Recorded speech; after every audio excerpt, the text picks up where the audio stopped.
มงยังบุกเบิกมีมงหลอกใต้ดินหน่อยเอ๊ะทางลงนี่เลยทางลงนี่รถออกไปออกคุณ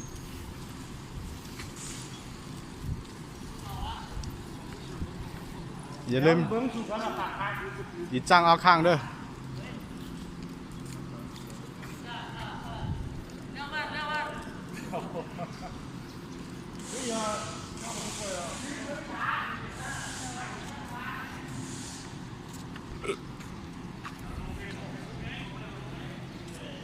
คนหลวงเวียงจันทร์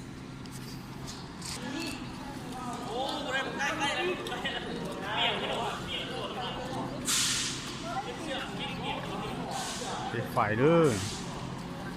ใช้ไฟคนไวสุดออลูมดูสติฉันเราเดี๋ยวดูคำบนนั้นสั้นดูสตินอหรือแขนลาวคันหัวไม่ไหม้ยังหัวไม่ไหม้ยังไม่ทันเปลื้องนี่นั่นตะเกียบตะนกตะเกียบบอกว่ารถนี่เขาก็จะได้ล่างทุกมื้อรู้ไหมหน้าที่เขาดีเนาะ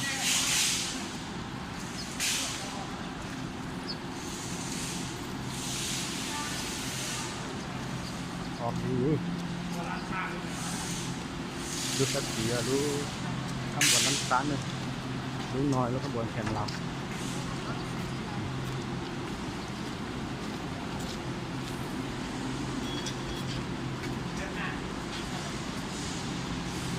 น้อยดูเกิดสั้นอย่างนี้ไม่ถ่ายเลย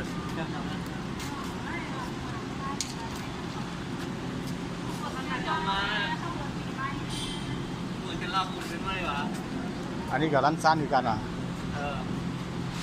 เป็นลาวขบวนจำป่าแน่หมด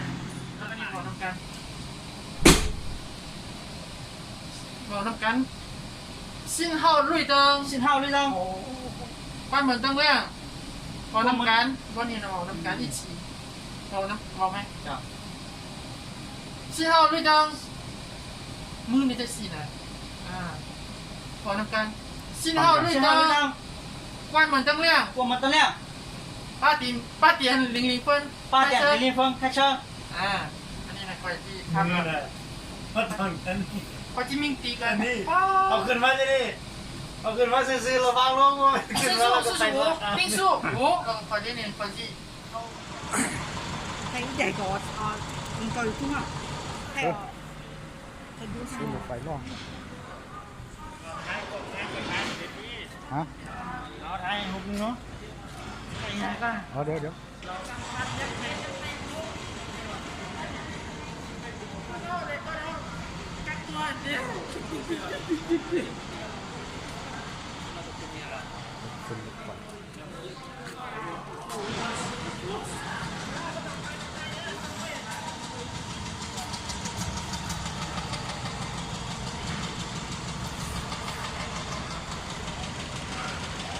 รู้เรื่อง